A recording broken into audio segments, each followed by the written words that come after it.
Ating pag-uusapan sa videong ito itong mga balakid sa pagsungkit ni Miss Atisa Manalo ng corona para sa Miss Cosmo 2024. Pero bago ang lahat mga kapolitika ay huwag kalimutang mag-like at mag-subscribe muna kayo dito sa ating YouTube channel para updated kayo sa ating mga latest issues.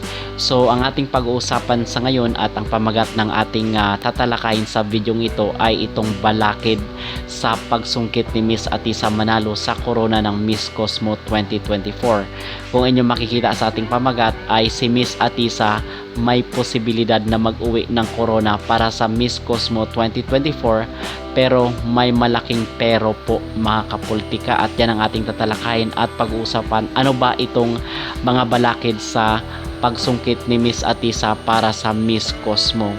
So kung sino man yung nagsusubaybay sa inyo dito sa ating YouTube channel ay napag-usapan natin doon sa ating previous video na kung saan itong si Miss Atisa Manalo ay may laban talaga at malakas ang kanyang appeal doon sa Vietnam, and kabi-kabila nga yung kanyang mga interviews, and in fact paborito siya ng mga kamera doon.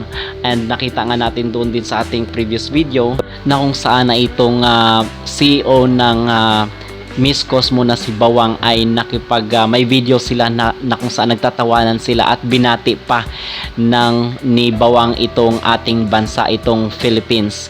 So may possibility na siya talaga yung mag-uwi ng corona, at sobrang ganda din ni Atisa Manalo base doon sa mga pictorials niya at sa mga videos na pinost sa social media. But kahapon lang ay meron tayong nakita na isang post ni Stephen Diaz. So sino ba itong si Stephen Diaz? Siya po ang head director ng Miss International, itong Miss International na nakabase dito sa Japan. But itong sabi kasi nitong si Stephen Diaz is pini-PM daw or mini-message nitong Miss Cosmo ang kanilang mga kandidata, yung mga dating kandidata nila at yung mga active na candidates or competitor dito sa Miss International para daw sumali dito sa Miss Cosmo. Wala naman pong bawal doon na sumali ang isang kandidata sa iba't ibang pageant, most especially kung maganda rin naman ang bigayan or yung mga prizes. But dito kasi nakikita natin na kung saan is naghahanap pa ng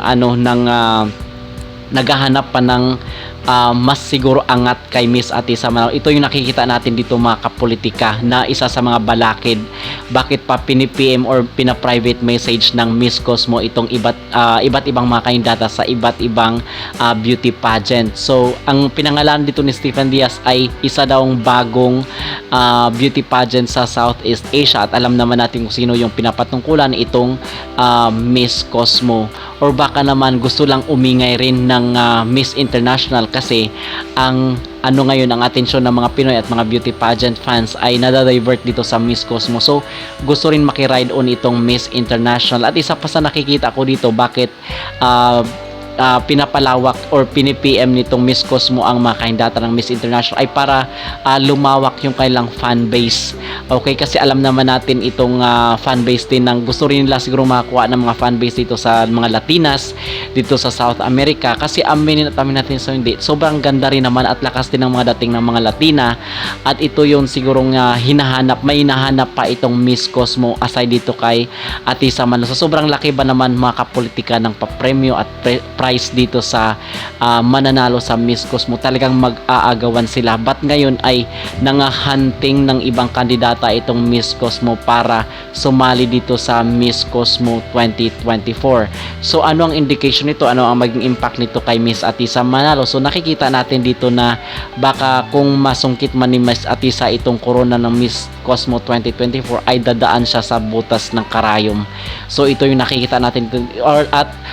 Siguro marami pang mas angat sa kanya na kung saan hinahanap rin ng Miss Cosmo, at nagpapalawak sila ng fanbase, at baka magamit rin dito ang mga Pinoy, especially ang mga Pinoy. Ito yung kahinaan ng mga Pinoy, itong beauty pageant. So when it comes to beauty pageant, talagang all eyes ang mga Pinoy dito. So lesson learned na rin ito, mapagmatyag tayo hanggat October 5 pa naman.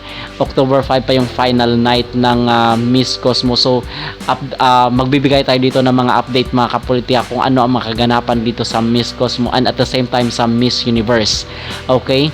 But as of now, ito yung nakikita natin na balaki dito sa magiging kapalaran ni Miss Atisa Manalo itong mga marirecruit pa, mahahunting pa na mga kandidata ng Miss Cosmo 2024, kasi hindi naman basta-basta ibibigay yan ng Miss Cosmo, talagang paghirapan mo at sobrang dami rin naman kasing magaganda. But dito sa Asia nakikita ko mas angat talaga, kasi nakikita ko doon sa mga video na pinopost ni Miss Atisa Manalo, angat siya sa mga Asian countries na mga competitor rin ng Miss Cosmo, but hindi natin alam yung mga ipapadala ng mga Latinas, at yun ang nakaka-excite, yun ang ating abangan mga kapolitika. Okay, so yun lamang ating short opinion at ang ating short na komentaryo hinggil sa isyong ito tungkol dito sa pagbulgar ni Stephen Diaz dito sa ginagawa ng Miss Cosmo na private message sa mga kandidata ng Miss International. Kayo mga kapolitika, ano ang yung masabi? May laban ba itong si Miss Atisa Manalo? Or ano ba ang mangyayari? Kasi ang sinasabi rin ng iba na wag daw tayo maging overconfident, but sa nakikita ng sobrang ganda at may laban si Miss Atisa Manalo, kung hindi man niya masusungkit yung corona, for sure sasali siya sa top 5. So yun lamang ating personal na opinion. Huwag kalimutang mag-like at mag-subscribe dito sa ating YouTube channel para updated kayo sa ating mga latest issues.